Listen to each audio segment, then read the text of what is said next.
किए अच्छी पछरे से कथा खुलासा करने को आम चाहूँ। आपण मैंने देखु हरिपद मान्ना दीर्घ दिन धरिकी बीजेपी दल जड़े आगुआ कर्मी आगुआ साथी एवं सीए निरवच्छिन्न भाव में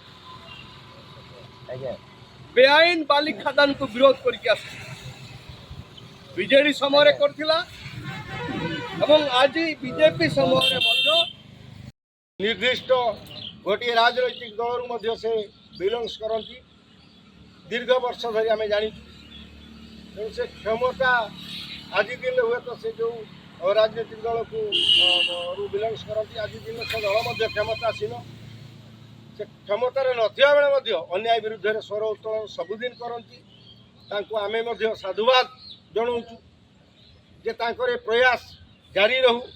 निश्चित जिते जिते जो अन्याय अत्याचार दुर्नीति आसी कहीं ना कहीं तो स्वर उत्तोलन करने उचित तेणु से स्वर उत्तोलनटा आज जीवन जीवा परिस्थिति की जीवन सह से संघर्ष आज भी कटक बड़ मेडिकल संघर्ष से जारी रखी तो सही आज 8 दिन घटना घटी जाते प्रशासन तरफ कौन प्रकार आशा मुताबक पदक्षेप निया जाई नहीं। दोषी विरुद्ध में जो धरण कार्यानुष्ठान हवा कथा ये तो अत्यंत दुख एवं परिताप। साक्षरी गाँव जड़े युवक हरिपद मानन गत 10 तारिख रे भुजाली रे हाणी मारिदबा को उद्यम होता हरिपद मान्ना जीवन प्रति विपद तांको परिवार प्रति विपद अच्छी बोली एप्रिल मास 8 तारिख रे डायरेक्टर माइनर मिनरल्स गोटे चिठी लिखिते एसपी महोदय को बालेश्वर से स्पष्ट भाव में उल्लेख करते government of India department of forest and climate change and environment पाखु चिठी आसी निर्देश आसी जे एई माने जेहेतु बेआईन बाली खादान विरुद्ध रे स्वर उत्तोलन करुचंती तांको जीवन प्रति विपद अच्छे सुरक्षा दिया जाऊ। एई चिठी बालेश्वर एसपी को पाख 8 तारिख रे आसी किंतु 10 तारिख रे हरिपद माना बेकरे भुजाली चोट बसु 10 तारिख परठू आज पर्यंत आज 17 तारिख है यही समय भितर जो माने हरिपद मानक उपरे मरणात्मक आक्रमण करचंती तांको विरुद्ध रे कार्यानुष्ठान कला नहीं तांको गिरफ कला गला नहीं एवं इन्वेस्टिगेशन मध्य करा जाऊ नहीं। हरिपद माना बीजेपी दल जड़े भल कर्मी अन्याय विरुद्ध से लड़ी आसुचंती एठाकार एमपी जी अच्छी आज पर्यंत हरिपद माना को देखा आसिले नहीं। हरिपद माना को जो माने मारिदेवा को योजना करथिले विरुद्ध में कार्यानुष्ठान पदे कथा कहले नहीं। एठी जलेश्वर जे बीजेपी नेता अच्छी आम पाखर तथ्य अच्छी खबर अच्छी जेते सबू इलीगल सैंड माइनिंग होची तार कारपोरेटदार सी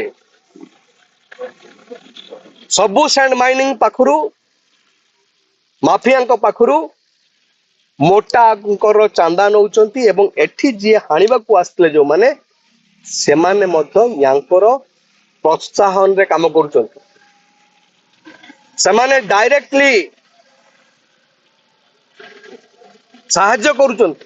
कौन दाबी रखते आमे कांग्रेस तरफ को दाबी रखुचु जे तुरंत जो माने दोषी जो माने आक्रमणकारी जो माने मारिदेवा को उद्यम करते से गिरफ करा जाऊ नंबर 1। नंबर 2 आज पर्यंत आईआईसी जलेश्वर आईआईसी कहीं कार्यानुष्ठान नहीं नहांती एसपी महोदय तार उत्तर रखा दरकार ଏବଂ ଏ ଆଇଆଇସି ଯଦି କାର୍ଯ୍ୟ କରି ନାହାନ୍ତି ତାଙ୍କ ଡ୍ୟୁଟିରେ ଯଦି ଖିଲାପ କରୁଛନ୍ତି ତାଙ୍କ ବିରୁଦ୍ଧରେ କାର୍ଯ୍ୟାନୁଷ୍ଠାନ ଏସ୍ପି ନିଅନ୍ତୁ। ନମ୍ବର 2। ନମ୍ବର 3, ତହସିଲ ଅଫିସ ବର୍ତ୍ତମାନ ଦୁର୍ନୀତିର ଗୋଟେ ଗନ୍ତା ଘର ହେଇଯାଇଛି। ସେଠି ଜଣେ ସୁପରଭାଇଜର ଅଛନ୍ତି, ସିଏ କୁଆଡେ ଲକ୍ଷ ଲକ୍ଷ ଟଙ୍କା କଲେକ୍ସନ କରିକି ଚାନ୍ଦା ଦଉଛନ୍ତି। ଏ କଥା କଣ ସରକାର ଜାଣିପାରୁନାହାନ୍ତି କି? ଏଠି ଜଣେ ଆର୍ଆଇ ଜଣେ ଥିଲେ, ଏଠି ଅଛନ୍ତି ନା ନାଇଁ ମୁଁ ଜାଣିନି, ସସ୍ପେଣ୍ଡ ହେଇଛନ୍ତି ବୋଧେ। ସେ ଆର୍ଆଇ କୁଆଡେ ନିଜେ ବାଲି ଖାଦାନ କରୁଛନ୍ତି ଏବଂ ସେ କୋଟି କୋଟି ଟଙ୍କା ସେ ଲୁଟ କରୁଛନ୍ତି। ସରକାରଙ୍କ ଜାଣତରେ ଏସବୁ କଥା ହଉଛି। ମୁଖ୍ୟମନ୍ତ୍ରୀ ଆପଣ ଯାହା କହିଥିଲେ ଜିଲ୍ଲାପାଳ ଏବଂ ଏସ୍ପି ସମ୍ମିଳନୀରେ, zero tolerance to the send miners, to the illegal send miners, ଯୋଉ କଥା କହିଥିଲେ ଆପଣ ନିଜ ବଚନକୁ ରକ୍ଷା କରନ୍ତୁ। ଆପଣ ମାନଙ୍କର ଯୋଉ ଅଧିକାରୀ ଅଛନ୍ତି ତହସିଲରେ, ପୁଲିସ ଡିପାର୍ଟମେଣ୍ଟର, ସେଇମାନଙ୍କ ଜାଣତରେ ଆପଣଙ୍କ ନେତାଙ୍କର ପ୍ରତ୍ୟକ୍ଷ ତତ୍ତ୍ୱାବଧାନରେ ଇଏ ବାଲି ଲୁଟ ହଉଛି ଏବଂ ସେ ଲୁଟ କ୍ରମଶଃ ନଦୀକୁ କ୍ଷତ ବିକ୍ଷତ। ଗାଁରେ କଥା କିଛି ବୁଝାବୁଝି ପରେ ଯୋଉ ବାଲି ଯେ ଆମର ଖାଦାନ ଯୋଉ ହରିପଦ ମାନ୍ନା ଯେ ସବୁଦିନ ସେ ପ୍ରତିବାଦ କରିକି ଆସିଛି, ଆଜି ନୁହେଁ। ମଧୁବାବୁ ମଧୁସୂଦନ ଦାସ ଯୋଉ 12 ବର୍ଷ କାଳ ମୁଁ ଏଠି ଖାଦାନ ଚଳେଇଥିଲେ ଅକ୍ସନ ନେଇକି, ସେହିରେ ବି ସେ ବହୁତ କିଛି ପ୍ରତିବାଦ ସେ କରିଛନ୍ତି ବେଆଇନ।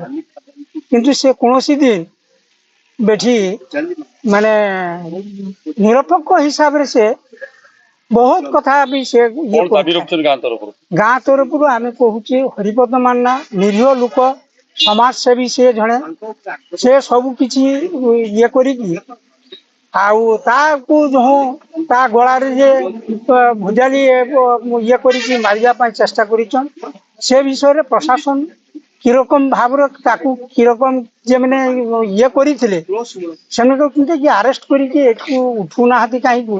ଆজ 8 ଦିନ ହେଇଗଲା। ସେ ଜିନିଷକୁ ଆପଣମାନେ ଇଏ କରିବେ। ଆଉ ଆମେ ସେଦିନ ସବୁ ଆମର ପଞ୍ଚାୟତକୁ ଆସିକି ସେଦିନ ଗୋଟେ ମାସ ମିଟିଂ ହେଇଥିଲା। ପ୍ରଶାସନ ଏକଥା ବିଲକୁଲ ବୁଝୁନାହାନ୍ତି।